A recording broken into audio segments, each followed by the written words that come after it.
자리를 정돈하시고 귀를 기울여 보시지요. 옛날 옛적 호랑이 담배 피우던 시절보다 조금 덜 먼 옛날 산새가 병풍처럼 둘러쳐지고 맑은 냇물이 굽이쳐 흐르는 평화로운 농촌 마을이 있었더랍니다.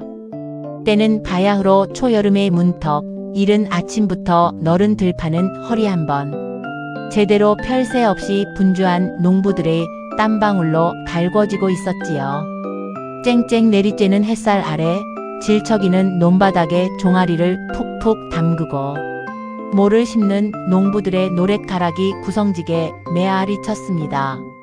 바람이 불 때마다 아직 여린 푸른 모내기한 모들이 파도처럼 출렁이며 장관을 이루는 참으로 풍요롭고도 고단한 풍경이 아닐 수 없었습니다.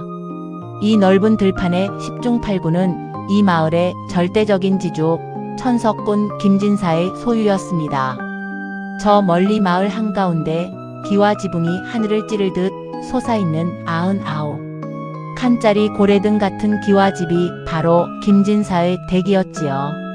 소슬대문 앞에는 늘 소장농들과 머슴들이 조아리고 있었고 그 안채에서는 금은보와 부딪히는 소리가 끊이질 않는다고들 했습니다. 김진사로 말할 것 같으면 겉보기에는 아주 그럴싸한 양반이었습니다. 윤기가 자르르 흐르는 옥색 명주 두루마기를 걸치고 이마에는 구름결 같은 망건을 두른 채 빳빳하게 풀을 먹인 갓을 쓰고 다녔지요. 걸음걸이는 팔자 걸음으로 여유가 넘쳤고 배곡으로 된 쥘부채를 살랑살랑 흔들며 하얀 수염을 쓰다듬는 품새는 누가 봐도 학식 높고 인자한 어르신이었습니다. 마을 사람들을 마주칠 때면 허허 올해는 풍년이 들어야 자네들 배를 불릴 터인데 하며 사람 좋은 웃음을 지어 보였으니까요. 허나 사람 속은 열길 물속보다 모른다고 했던가요. 그 인자한 웃음 뒤에는 탐욕으로 번들거리는 이리 같은 속내가 숨어 있었습니다. 그는 어떻게 하면 소장료를 한 푼이라도 더 뜯어낼까? 어떻게 하면 머슴들을 밥 반 그릇만 먹이고 소처럼 부려먹을까를 밤낮으로 굴리는 영악한 잔머리의 대가였습니다. 그가 쥔 배곡 부채 너머로 번뜩이는 뱀 같은 눈초리를 제대로 본 사람이라면 감히 그를 부처님이라 부르지 못했을 것입니다. 이런 김진사 댁에는 유독 눈에 띄는 청년 하나가 있었으니 바로 우리 이야기의 주인공 25살의 머슴 칠복이었습니다. 칠복이가 누구냐? 논두렁을 지나가면 동네 처녀들이 숨을 죽이고 물동이를 이고 가던 아낙네들이 넋을 잃고 쳐다보다 물을 쏟는다는 바로 그 미 장부였습니다. 짙은 수검정 눈썹 아래 쌍꺼풀진 큰 눈은 별빛처럼 초롱초롱했고 콧날은 칼로 벤 듯 오뚝했으며 다부지게 꾹 담은 입술에는 언제나 시원스러운 미소가 걸려 있었지요. 몸집은 또 어찌나 장대한지 땀에 전 거친 누런 삼배, 적삼 사이로 드러난 구릿빛 어깨와 굵은 팔뚝은 바위라도 맨손으로 깨부술듯 튼실했습니다. 하지만 칠복이의 진짜 무서운 점은 그 반반한 얼굴이나 황소 같은 힘이 아니었습니다. 그의 머릿속에는 웬만한 정승판서 뺨치는 명석한 두뇌가 들어 앉아 있었지요. 낫을 들고 벼를 벨 때도 그의 머릿속은 주파나를 튕기고 있었습니다. 이 논에서 나오는 벽가마가 몇 가만이고 거기서 김진사 영감이 떼어가는 몫이 얼마며 남은 것으로 우리 마을 사람들이 며칠을 먹고 살 수 있을까? 단번에 계산을 끝내는 기막힌 재주가 있었습니다. 게다가 처세술은 어찌나 능구렁이 같은지 김진사가 얄팍한 수를 써서 자신을 부려먹으려 할 때면 겉으로는 아이고 나리 분부대로 거행하겠구만요. 헤헤 하고 한없이 순박하고 어리숙한 바보 흉내를 내면서도 결국은 자기가 원하는 바인 마을 사람들의 밀린 품증을 받아내거나 고기 반찬을 얻어내는 등 원하는 것을 쏙쏙 챙겨가는 무서운 실리주의자였습니다. 동네 사람들에게는 자기 목의 새참을 덜어주며 의리를 지키니 칠복이를 칭송하지 않는 이가 없었습니다. 이 김진사 댁에는 피는 섞였으되 달라도 너무 다른 두 딸이 있었으니 첫째 딸 순자와 둘째 딸 순선이었습니다. 어느 볕 좋은 오후 안채 대청마루에 두 자매가 앉아있는 풍경을 한번 보시지요. 첫째 딸 순자는 자르르 윤기가 흐르는 다홍색 비단 치마에 샛노란 명주 저고리를 입고 있었습니다. 가르마를 곱게 타서 얹은 머리에는 무거운 은비녀를 찔러 넣어 한껏 멋을 부렸지요.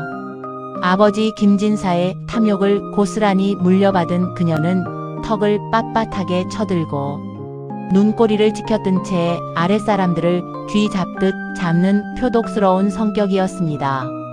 하지만 그런 순자도 담장 너머 들판에서 우통을 벗어던지고 장작을 패는 칠복이만 보면 얼굴이 붉은 홍시가 되어 치맛자락만 꼬물거리곤 했습니다. 속으로는 칠복이를 열렬히 연모하지만 오만방자한 성정 탓에 다정하게 말 한마디 건네지 못하고 괜스레 칠복이 근처에서 기웃거리며 헛기침만 해대는 신세였지요. 반면 둘째 딸 순선이는 달랐습니다. 올해로 21가 된 순선이는 그야말로 진흙 속에 피어난 맑은 연꽃 같은 처녀였습니다. 아버지가 사다 준 화려한 비단옷 대신 늘 은은한 연보라색 무명, 치마에 풀을 정갈하게 먹인 새하얀 옥양목 저고리를 즐겨 입었습니다. 꾸미지 않아도 뽀얀 살결과 달덩이같이 단아한 얼굴, 그리고 깊고 맑은 호수 같은 눈망울은 보는 이의 마음을 평온하게 만들었습니다. 순선이는 아버지를 닮지 않아 욕심이 없고 지혜로웠으며 아랫사람들의 고단함을 누구보다 깊이 헤아릴 줄 알았습니다. 순자는 이런 동생 순선이가 죽기보다 싫었습니다. 아버지는 순자의 아양에 넘어가 첫째를 편애했지만 집안의 노비들이나 마을 사람들은 모두 마음속으로 순선이를 따랐기 때문입니다. 게다가 자신이 흠모하는 칠복이의 시선이 늘 순선이를 향해 있다는 것을 여자의 직감으로 눈치채고 있었지요. 야 이년아, 넌 지체 높은 양반댁 규수가 되어서 어찌 그리 천것들처럼 무명옷이나 주워 입고 궁상을 떠느냐. 순자가 마루에 앉아 술을 놓던 순선이의 곁을 지나가며 일부러 들고 있던 매화차를 순선이의 하얀 저고리 섭에 확 엎질러 버렸습니다. 앗 언니. 갈색 찬물이 하얀 옥양목에 흉하게 번졌지만 순선이는 화를 내는 대신 조용히 수건을 꺼내 닦을 뿐이었습니다. 흥, 꼴 보기 싫으니 내 눈앞에서 썩 치워라. 순자가 앙칼지게 쏘아붙이고 돌아서는 그때 마당 한쪽에서 장작을 패고 땀을 닦으며 다가오는 칠복이의 모습이 보였습니다. 순자는 얼른 목소리를 간드러지게 바꾸며 머리 단장을 매만졌습니다. 오 칠복아, 날이 더운데 고생이 많구나. 시원한 냉수라도 한 사발 내어주랴. 순자가 한껏 교태를 부리며 물었지만 칠복이의 눈길은 이미 찬물에 젖어 고개를 숙이고 있는 순선이에게 가 닿아 있었습니다. 칠복이의 두 눈에 순간 서늘한 안광이 스쳤으나 이내 특유의 사람 좋은 실없는 미소를 지으며 허리를 굽혔습니다. 아이고 큰아씨, 지 같은 천둥벌 거숭이한테 얼음물은 무슨 얼음물이래요. 마침 목이 타던 참인데 저기 바가지에 있는 맹물이나 퍼마시겠음시요. 그나저나 작은 아씨는 옷이 다 젖어불어서 어쩐대요. 감기 들겄음시요. 칠복이가 순선이를 걱정하자 순자의 얼굴이 질투로 일그러졌습니다. 순자는 발을 쿵 구르며 안방으로 휙 들어가 버렸고 마당에는 칠복이와 순선이 단둘만이 남게 되었습니다. 칠복이는 주변을 쓱 살피더니 평소에 구부정한 허리를 꼿꼿이 펴고 성큼성큼 마루 앞으로 다가갔습니다. 바보 같던 웃음기는 온데간데 없고 사내답고 든든한 목소리가 낮게 흘러나왔습니다. 또 큰아시지십니까? 다치신 데는 없소? 순선이가 고개를 들어 칠복이를 올려다보았습니다. 맑은 눈망울에 살짝 물기가 서려 있었지만 입가에는 예쁜 미소가 번졌습니다. 저는 괜찮습니다. 그보다 오라버니야말로 그 무거운 장작을 혼자 다 패시다니 알아놓으실까 걱정입니다. 두 사람의 시선이 허공에서 얽혔습니다. 그렇습니다. 두 사람은 이미 서로의 마음을 깊이 확인한 정인이었습니다. 신분이라는 거대한 벽 앞에서도 두 사람의 마음속에 피어난 사랑채는 그 어떤 기와집보다 견고하고 따뜻했습니다. 하지만 두 사람의 사랑 앞에는 먹구름이 끼어 있었으니 바로 김진사의 음흉한 계략 때문이었습니다. 김진사는 칠복이의 일머리와 괴력을 일찌감치 알아보고 그를 평생 자신의 노예처럼 부려먹을 심산을 품고 있었습니다. 며칠 전 김진사는 칠복이를 사랑채로 은밀히 불러들였지요. 어흠, 칠복아. 네가 참으로 성실하고 듬직하구나. 내가 앞으로 10년만 뼈 빠지게 일해서 우리 집안 재산을 곱절로 불려준다면 특별히 우리 둘째 딸 순선이를 내 짝으로 내어주마. 어떠냐, 이 영감탱이가 한번 약조하면 지키는 거 알지? 김진사는 쥘부채로 무릎을 치며 껄껄 웃었습니다. 천하의 천둥벌 거숭이 머슴 놈이 양반집 아씨를 얻는다는 말에 해벌쭉 넘어가 땡전 한 푼 받지 않고 죽도록 일만 할 것이라는 얄팍한 계산이었습니다. 김진사 속으로는 천한 놈에게 내 귀한 딸을 줄 리가 있나. 단물만 쏙 빼먹고 나중에 트집을 잡아 쫓아내면 그만이지 하고 비웃고 있었지요. 그날 밤 순선이는 이 사실을 눈치채고 몰래 장독대 뒤편으로 칠복이를 불러냈습니다. 달빛이 흐드러지게 내리는 봄밤, 코끝을 간지럽히는 매화 향기 속에서 두 사람은 조우했습니다. 순선이의 뺨에는 눈물이 속절없이 흘러내리고 있었습니다. 오라버니. 아버지는 오라버니를 속이시는 겁니다. 절대로 저를 칠복 오라버니에게 주실 분이 아니에요. 그저 오라버니의 피와 땀을 거저 짜내기 위해 저를 미끼로 삼으신 거란 말입니다. 당장 이 집을 떠나세요. 제 걱정은 마시고 멀리 도망쳐서 새 삶을 찾으세요.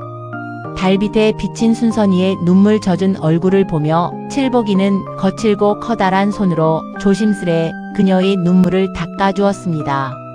그리고는 순선이조차 깜짝 놀랄 만큼 깊고 날카로운 눈빛을 번뜩이며 낮고 단호한 목소리로 속삭였습니다.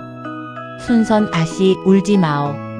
영감마님께서 나를 속이려 드는 것쯤은 천마디에 간파했소이다.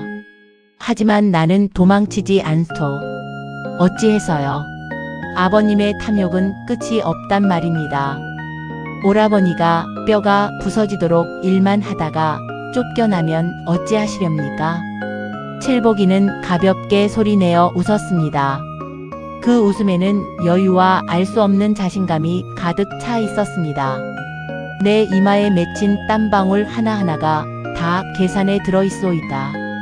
영감께서 나를 이용하려 드시겠지만 결국 판을 뒤집고 그 많은 재산과 그리고 내가 세상에서 제일 아끼는 당신을 합법적으로 아주 당당하게 내 것으로 만들 계획이 내 머릿속에 다 세워져 있단 말이요.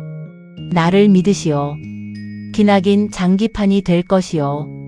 영감마님께서 내기나 시합을 핑계로 나를 시험하시겠지만 나는 기꺼이 져주며 덫을 놓을 작정이니 아씨는 그저 모른 척 내 곁에서 나를 지켜봐 주기만 하면 돼요. 칠복이의 단단한 가슴에 기대어 순선이는 두려움을 잊고 작게 고개를 끄덕였습니다. 두 사람의 그림자가 장독대 담벼락에 길게 드리워졌고 풀벌레 소리만이 밤의 비밀을 덮어주고 있었습니다. 자, 이 밤이 지나고 날이 밝으면 드디어 김진사와 칠복이의 보이지 않는 치열한 두뇌 싸움이 시작됩니다. 겉으로는 실없는 머슴과 인자한 주인 영감의 평화로운 일상이지만 그 속에는 순선이를 차지하기 위한 그리고 진정한 승자가 되기 위한 칠복이의 기상천외한 작전들이 기다리고 있지요. 김진사가 칠복이의 길을 꺾기 위해 제안한 그 첫 번째 얄궂은 내기부터 칠복이가 통쾌하게 밑밥을 던지는 그 흥미진진한 장면들. 과연 이 얽히고 설킨 대저택에서 무슨 일이 벌어질지 다음 이야기를 엮어 들을 채비가 되셨는지요? 자, 날이 밝았습니다. 밤새 이슬을 머금은 초가집 지붕 위로 아침 햇살이 차르르 쏟아지니 고요하던 마을은 금세 소화되지. 우는 소리, 아낙네들의 다듬이질 소리로 시끌벅적해졌지요. 김진사는 아침 수라를 물리자마자 뱃살을 두드리며 사랑채 마루로 나섰습니다. 그의 머릿속은 온통 어떻게 하면 저 힘 좋고 눈치 빠른 칠보기를 내 입맛대로 완벽하게 길들여서 평생 공짜로 부려먹을까 하는 궁리로 꽉 차 있었지요. 호랑이를 잡으려면 굴에 들어가야 하고 똑똑한 놈을 부리려면 그놈 콧대를 납작하게 꺾어 놓아야 한다는 게 김진사의 지론이었습니다. 에헴, 이복의 칠복이 어디 있느냐. 마당 한구석에서 집신을 삼고 있던 칠복이가 예의 마님 부르셨구만요. 하고 헐레벌떡 뛰어왔습니다. 칠복이의 표정은 어수룩하기 짝이 없었지만 깊은 눈동자 속에는 이미 김진사의 속내를 꿰뚫어 보는 여유가 번뜩이고 있었지요. 내 이놈 듣자 하니 내 힘이 장사요. 제주가 마을에서 으뜸이라지. 허나 내 눈에는 그저 밥이나 축내는 미련한 곰탱이로만 보이는구나. 오늘부터 내 너와 10가지 내기를 할 터이니 내가 나를 이기면 내 당장 곳간을 열어 쌀 한 가마니를 상으로 내릴 것이요. 지면 넌 앞으로 군말 없이 내 노비 문서에 지장을 찍고 순선이와의 혼인도 내 마음대로 정할 터이다. 어떠냐? 칠복이는 속으로 쾌재를 불렀습니다. 옳거니 영감탱이가 제 발로 덫을 깔아주는구나. 칠복이는 짐짓 두려운 척 어깨를 움츠리며 코를 훌쩍였습니다. 아이고 마님, 지같이 배운 거 없는 상놈이 어찌 마님하고 내기를 한대요? 저도 마님 뜻대로 하시고 이겨도 마님 뜻대로 하실 거 다 아는구만요. 헤헤, 까짓거 해보시지요. 그렇게 시작된 내기는 참으로 기상천외하고도 얄궂은 것들이었습니다. 첫 번째 내기는 뒷산에 장작 열짐지어 나르기였습니다. 김진사는 교활하게도 자신은 날쌘 당나귀 3마리에 장작을 싣고 몰았고 칠복이에게는 오로지 맨몸으로 지게를 지고 오르게 했습니다. 칠복이의 괴력이라면 당나귀보다 빨리 산을 오르내릴 수 있었지요. 굵은 땀방울이 구릿빛 가슴팍을 타고 흘러내릴 만큼 성큼성큼 산을 오르던 칠복이. 그러나 결승점인 안채 뒷마당을 불과 10걸음 남겨두고 칠복이는 보란듯이 돌뿌리에 걸려 철푸덕 넘어지고 말았습니다. 와르르 장작이 마당에 쏟아지고 칠복이는 흙먼지를 뒤집어 쓴 채 아이고 내 팔자야 하며 곡소리를 냈지요. 그 사이 김진사는 당나귀를 몰고 여유롭게 들어와 껄껄 웃었습니다. 두 번째 내기는 새끼줄고기, 세 번째는 김진사가 옆마을에서 제일 가는 덩치를 돈으로 매수해 대타로 내보낸 씨름대회, 네 번째는 뜨거운 팥죽, 빨리 먹기, 다섯 번째는 산토끼 맨손으로 잡기 등등 무려 90회에 걸쳐 10가지 내기가 이어졌습니다. 칠복이는 때로는 씨름판에서 엉덩방아를 찌으며 져주고 때로는 새끼줄을 꽂아 손가락을 벤 척하며 져주고 팥죽을 먹다 혀를 댄 척 마당을 뒹굴며 철저하게 져주었습니다. 10번의 내기 중 단 한 번도 이기지 못한 칠복이는 마을에서 힘만 센 멍청이로 소문이 날 지경이 되었지요. 하지만 그 과정을 지켜보는 두 딸의 반응은 사뭇 달랐습니다. 어느 늦은 오후 내기에서 져서 흙투성이가 된 칠복이가 우물가에서 등목을 하려 할 때였습니다. 샛노란 치마에 옥비녀를 꽂아 한껏 멋을 낸 첫째 딸 순자가 비단 수건을 들고 콧방귀를 뀌며 나타났습니다. 쯧쯧, 이 미련한 곰탱이 같은 놈아. 어찌 아버님 얕은 수 하나 못 당해내고 매번 흙바닥을 구른단 말이냐. 내 너를 산에 답다 여겼거늘 일이 칠칠 맞아서야 원. 자, 이 비단 수건으로 그 더러운 얼굴이나 닦아라. 순자는 속으로는 다친 칠복이가 안쓰러워 애가 탔지만 타고난 교만함 탓에 말이 곱게 나오질 않았습니다. 수건을 칠복이 얼굴에 팩 던지듯 건네고는 새침하게 돌아서 버렸지요. 칠복이는 흙 묻은 손으로 턱을 극적이며 바닥에 떨어진 수건을 발로 툭 밀어냈습니다. 지 같은 청것이 어찌 땀 닦는데 비단을 쓰겄음시오. 큰 아시나 쓰시구려. 순자가 씩씩대며 안채로 사라지고 어스름한 저녁이 찾아왔을 때 우물가 뒷담장 쪽에서 바스락 소리가 났습니다. 연보라색 무명 치마를 조심스레 끌어안고 다가온 이는 다름 아닌 둘째 딸 순선이었습니다. 그녀의 손에는 곱게 빻은 쑥과 깨끗한 무명천 그리고 따뜻한 물이 담긴 호리병이 들려 있었지요. 오라버니. 달빛 아래 드러난 순선이의 눈동자는 금방이라도 눈물이 쏟아질 듯 일렁이고 있었습니다. 칠복이의 팔뚝에 난 생채기들을 본 순선이는 치맛자락이 흙에 쓸리는 것도 아랑곳하지 않고 쪼그려 앉아 상처에 따뜻한 물을 부어주었습니다. 그녀의 가늘고 하얀 손가락이 칠복이의 거친 팔뚝을 스칠 때마다 칠복이의 가슴은 불에 댄 듯 뜨거워졌습니다. 순선 아씨 이러다 누가 보면 어쩌려고. 다치지 않으셨습니까? 아버님께서 너무하십니다. 왜 자꾸 바보같이 당해주시기만 하는 거예요. 제 마음이 찢어지는 것 같습니다. 순선이가 상처에 쑥을 지지겨 바르며 훌쩍이자 칠복이는 주변을 슬쩍 살피고는 평소에 굽은 허리를 쫙 펴고 늠름한 사내의 목소리로 속삭였습니다. 걱정 마오. 영감마님께서 10번을 이기셨으니 이제 당신은 나를 손안의 공기돌로 생각하실 거요. 의심 많고 영악한 분이 경계심을 완전히 풀게 만들려면 내가 철저히 짓밟히고 멍청해 보여야만 했소. 내일이면 드디어 영감께서 품삯과 혼인에 대한 계약서를 쓰자고 나를 부르실 것이요. 내일 길고 길었던 내 그물의 밧줄을 당길 것이니 아씨는 그저 놀라지만 마시오. 칠복이가 순선이의 뺨으로 흘러내린 눈물을 거친 엄지손가락으로 훔쳐주자 순선이는 칠복이의 단단한 가슴에 잠시 얼굴을 묻고는 깊이 고개를 끄덕였습니다. 다음날 아침 칠복이의 예상은 한치도 빗나가지 않았습니다. 안방 사랑채로 칠복이를 불러들인 김진사는 최고급 자단목으로 만든 곰방대를 뻐끔뻐끔 피우며 세상을 다 가진 듯한 미소를 짓고 있었습니다. 그의 앞에는 먹물이 시커멓게 갈린 벼루와 빳빳한 한지가 놓여 있었지요. 허허, 칠복아. 10번의 내기에서 네가 다 졌으니 약조대로 넌 내 평생의 머슴이 되어야 할 터. 하지만 내 명색이 천석군 양반인데 어찌 널 공짜로 부리겠느냐. 내가 앞으로 5년 동안 뼈가 으스러지도록 일해준다면 우리 둘째 딸 순선이와 혼례도 올려주고 머슴방도 하나 내어주마.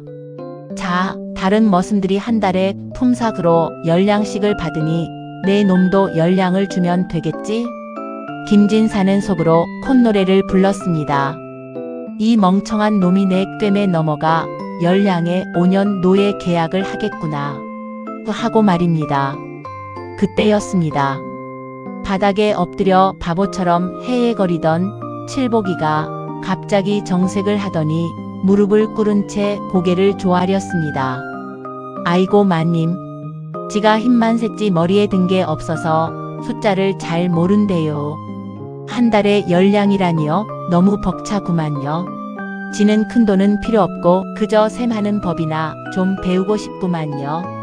뭐 셈하는 법? 그래, 대체 얼마를 원한다는 게냐? 칠복이는 짐짓 손가락을 하나하나 꼽으며 어리숙하게 말을 이어갔습니다. 그냥 첫 달에는 딱 1냥만 주시고요. 두 번째 달에는 그거의 2배인 2냥, 세 번째 달에는 4냥, 네 번째 달에는 8냥. 이렇게 매달 딱 2배씩만 늘려서 주시구려. 지가 욕심이 없어서 딱 5년, 아니 너무 기니까 딱 3년만 그리 받겠으시오. 그 뒤로는 평생 공짜로 일해드리다 마다요. 대신 이 약조를 어기시면 마님의 전 재산과 순선 아씨를 제게 주셔야 한대요.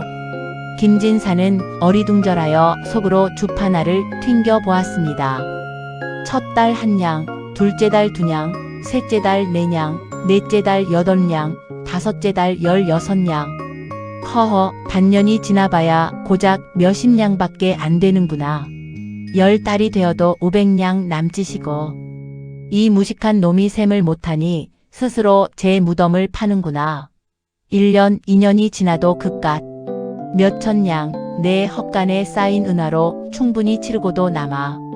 게다가 3년만 주면 평생 공짜라니. 사실 김진사는 숫자에 밝다 자부했지만 복리의 마법이 얼마나 끔찍하게 불어나는지 2년을 넘어가면 1000만냥 단위로, 3년이 되면 이 조선 땅의 국고를 털어도 모자랄 억만냥 단위로 불어난다는 무서운 수학의 원리를 짐작조차 하지 못한 것입니다. 명석한 칠복이는 밤마다 상가지 계산 막대를 꺾어 치밀하게 계산을 끝내놓은 상태였지요. 토하하. 오냐 이놈아.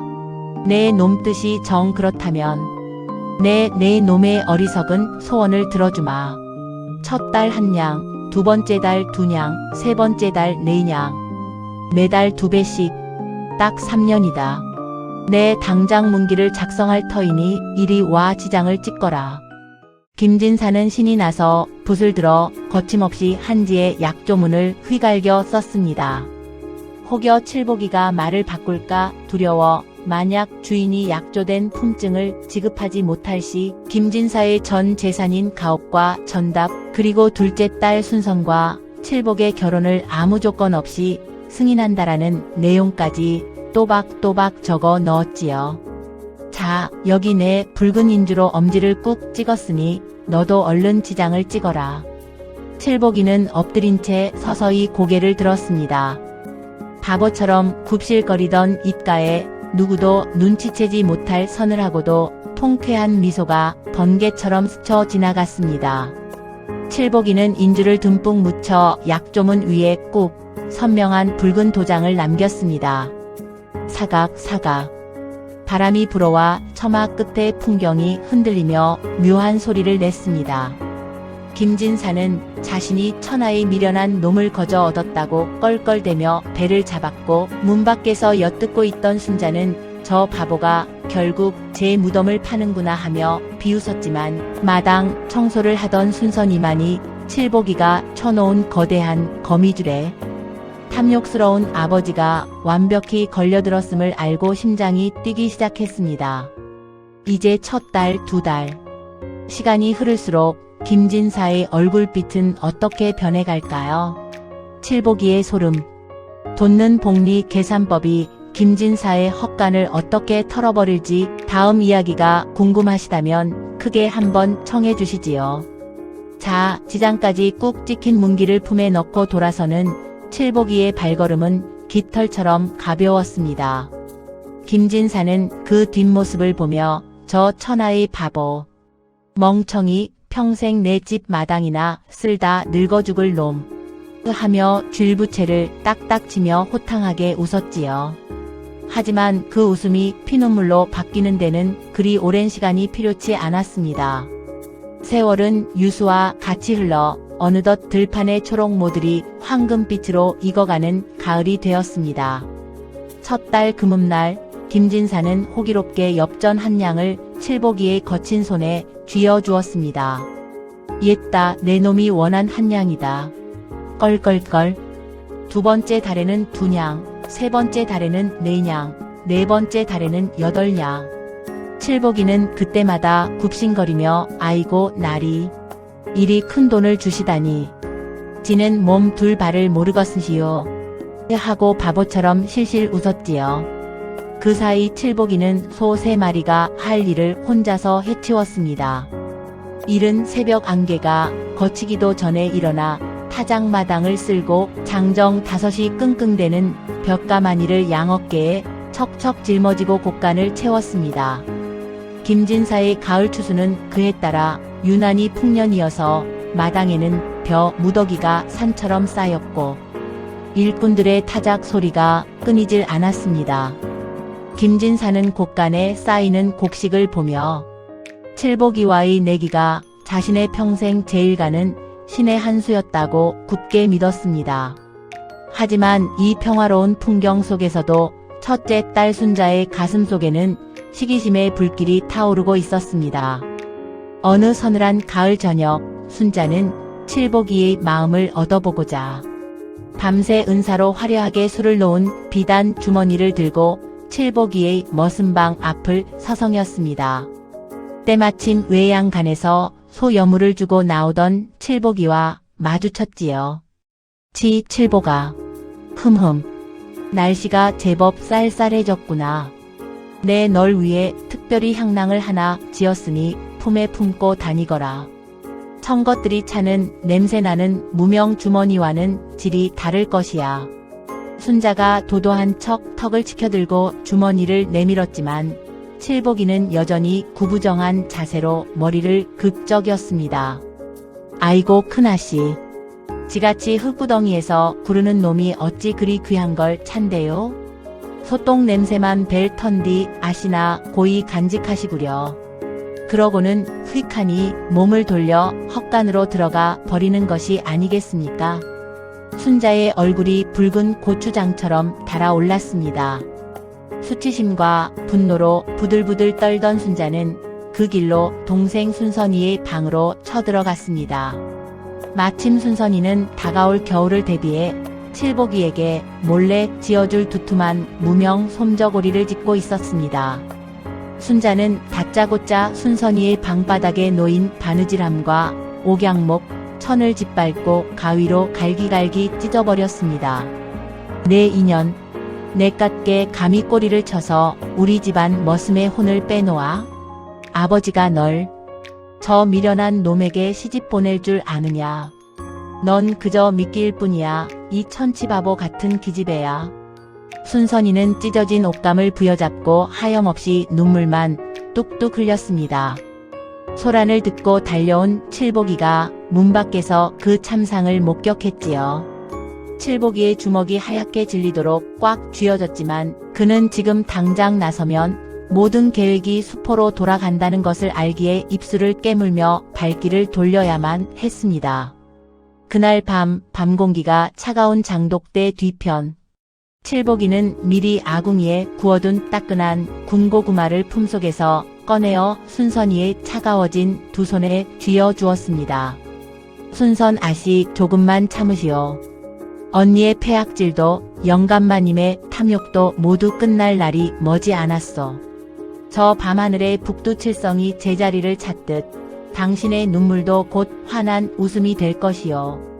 순선이는 따뜻한 고구마의 온기와 칠보기의 단단한 눈빛에 위로를 받으며 조용히 칠보기의 넓은 어깨에 머리를 기댔습니다. 두 사람의 그림자가 차가운 달빛 아래서 하나로 포개어졌습니다.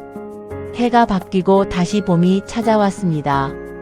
10번째 달까지는 김진사가 내어준 세경이 고작 512냥이었습니다. 천석군인 그에게는 푼돈이었지요. 칠보가.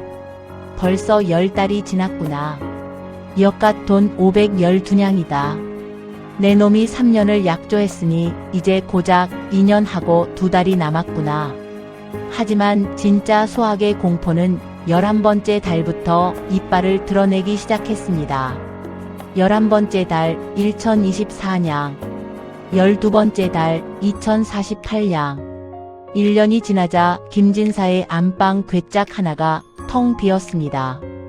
김진사는 슬슬 이마에 식은땀이 맺히기 시작했지만 그래도 남은 재산이 산더미인데 설마 어찌 되랴 하며 애써 마음을 다잡았습니다. 하지만 15번째 달이 되자 상황은 완전히 달라졌습니다. 15번째 달 16,384냥. 기어이 김진사 집안의 은수저와 녹그릇까지 내다 팔아야 하는 지경에 이르렀습니다. 마을 사람들은 웅성거리기 시작했습니다. 아니, 천석군 김진사 댁에서 요즘 소장농들 쌀을 헐값에 넘긴다면서? 칠복이 품증되느라 가세가 기운다지 뭔가. 18번째 달이 되자 세경은 13만 1천여 냥으로 불어났습니다. 조선 팔도 제1가는 부자라 할지라도 한 달치 현금으로 10만 냥 이상을 융통하기란 불가능에 가까웠습니다. 김진사의 옥색 명주 두루마기는 땀에 전지 오래였고 윤기 흐르던 얼굴은 반쪽이 되어 퀭한 해골처럼 변해갔습니다. 그는 칠복이를 볼 때마다 귀신을 본 듯 벌벌 떨었습니다. 칠복아. 내가 이번 달은 전답을 좀 팔아야 해서 며칠만 기한을 늦춰주면 안 되겠느냐? 김진사가 애처롭게 매달리자 칠복이는 예의 그 어리숙한 미소를 지으며 뒤통수를 긁었습니다. 아이고 마님, 문기에 도장 꾹 찍으셨잖아요. 약조를 어기면 마님 전 재산하고 순선 아씨를 지한테 주신다고 하셨는데 정 돈이 없으시면 오늘 당장 순선 아씨하고 혼례를 올리게 해주세요. 헤헤. 이 천하의 날강도 같은 놈. 김진사는 부채를 내동댕이 치며 길길이 날뛰었지만 이미 그가 서명한 문기는 관아의 사또에게까지 공증을 받아놓은 상태였습니다. 집안이 풍비박산날 위기에 처하자 첫째 딸 순자는 매일 밤 발을 구르며 울부짖었습니다. 아버님, 어찌 저런 미련한 놈에게 속아 전 재산을 날리게 생기셨습니까? 당장 저놈을 관아에 고발하여 내쫓으시옵소서. 하지만 관아의 사또조차 약조는 약조다. 지장을 찍은 자의 책임이니 어쩔 수 없다라며 선을 그었습니다. 마을 사람들을 무시하고 착취해 온 김진사를 도와줄 사람은 아무도 없었던 것입니다. 마침내 20번째 달 금음날이 밝았습니다. 이번 달에 김진사가 칠복이에게 내어주어야 할 돈은 무려 52만 4,288냥이었습니다. 이는 이웃 마을 전체를 통째로 사고도 남을 어마어마한 거금이었습니다. 김진사는 안방 구석에 쭈그려 앉아 덜덜 떨며 주판알을 튕기다 결국 주판을 집어 던졌습니다. 더는 갚을 돈도 팔 땅도 없었습니다. 집안의 하인들은 이미 석 달 전부터 월급을 받지 못해 하나둘 보따리를 싸서 야반도주한 상태였습니다. 넓고 웅장하던 99칸 기와집은 정막 강산이 되어 처마 밑에 거미줄만이 바람에 흔들릴 뿐이었습니다. 영감마님 다리 바뀌었구만요. 셈을 치러주시지요. 마루 위로 묵직한 발걸음 소리가 울렸습니다. 방문이 스르륵 열리고 칠복이가 들어섰습니다. 그런데 평소 헐렁한 삼배 적삼을 입고 굽신거리던 그 바보 칠복이가 아니었습니다. 칠복이는 어느새 마을 장터에서 구한 빳빳한 푸른색 도포를 단정하게 차려입고 있었으며 굽었던 허리는 장군처럼 꼿꼿했습니다. 그의 눈빛은 더 이상 흐리멍덩하지 않았고 천하를 호령할 듯 매서운 기백이 뿜어져 나왔습니다. 김진사는 그 압도적인 기운에 짓눌려 자신도 모르게 엉금엉금 뒤로 물러섰습니다. 내 놈의 진짜 정체가 무엇이냐? 내 놈이 정녕 내가 알던 그 멍청한 머슴 놈이더냐?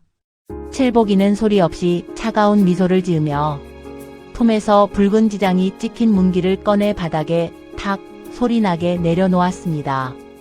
영감. 세상 이치가 어찌 힘없는 자들의 땀을 거저 먹을 수 있겠소. 당신은 나를 이용해 먹으려 했지만 나는 당신의 그 탐욕을 거름 삼아 이 거대한 덫을 짰소이다. 복리비례로 배가 되는 것의 이치를 모른 채 욕심에 눈이 멀어 도장을 찍은 것은 영감 본인이시오. 그 묵직하고도 논리정연한 말투에 김진사는 턱을 덜덜 떨며 그 자리에 털썩 주저앉고 말았습니다. 내가 호랑이 새끼를 거두었구나. 내 눈이 썩어 문드러졌지 내 발등을 내가 찍었어. 김진사는 바닥을 치며 대성통곡을 했습니다. 첫째 딸 순자 역시 방문 밖에서 이 모든 광경을 지켜보며 두 손에 얼굴을 묻고 주저앉아 오열했습니다. 자신이 그토록 멸시하고 벌레 보듯 했던 사내가 사실은 하늘을 찌를 듯한 지략과 범접할 수 없는 그릇을 가진 대장부였음을 깨달은 탓입니다. 약조대로 영감의 모든 재산, 가옥, 전답은 이제 내 것이요. 그리고 칠복이의 시선이 조용히 안채 마당을 향했습니다.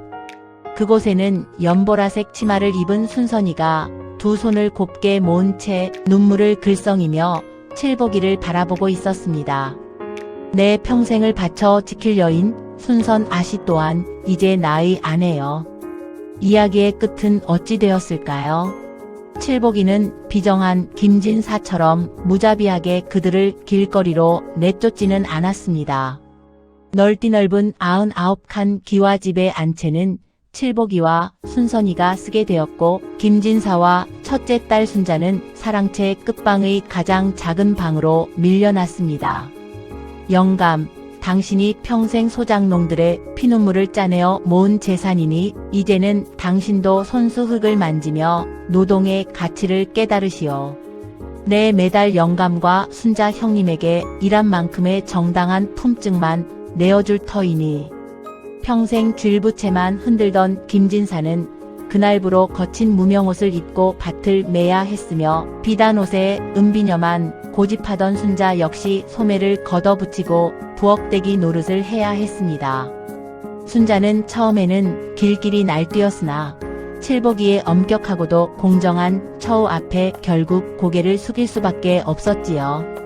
반면 마을 사람들에게는 칠복이가 살아있는 미륵불이 되었습니다. 칠복이는 소장료를 절반 이하로 대폭 낮추어 주었고 머슴들에게도 후한 세경을 약속했습니다. 마을 사람들은 칠복이의 은혜에 감옥하여 풍물이 떠나가라 잔치를 벌였지요. 그해 겨울의 초입 온 마을이 축제 분위기로 들썩이는 가운데 칠복이와 순선이의 성대한 혼례식이 열렸습니다.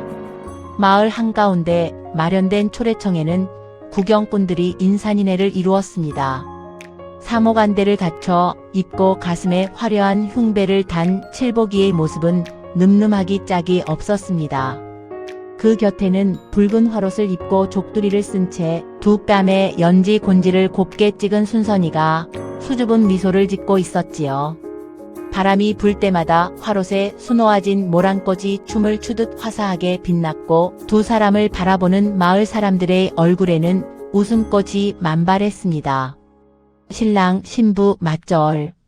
수모들의 부축을 받으며 두 사람이 맞절을 올리는 순간 넓은 들판을 넘어온 따뜻한 가을 바람이 두 사람의 앞날을 축복하듯 부드럽게 감싸 안았습니다. 칠복이는 고개를 든 순선의 손을 가만히 쥐며 오직 두 사람만 들릴 수 있는 나지막한 목소리로 속삭였습니다. 나의 가장 완벽한 계산은 바로 당신의 마음을 얻은 것이었소. 순선이의 맑은 두 눈에서 흘러내린 한 방울의 눈물은 더 이상 슬픔이나 두려움이 아닌 벅찬 행복의 보석이었습니다. 그렇게 영특하고 의리 있는 칠복이와 지혜롭고 고운 순선이는 탐욕을 몰아낸 그 평화로운 농촌 마을에서 아들 딸 낳고 백년해로하며 아주 오래오래 떵떵거리며 행복하게 잘 살았더랍니다. 자, 어떠신가요? 세상 이치라는 것이 겉보기만으로 사람을 판단해서는 안 되며 지나친 탐욕은 결국 제 무덤을 판다는 예서른들의 말씀이 딱 들어맞는 기막힌 전설 아니겠습니까?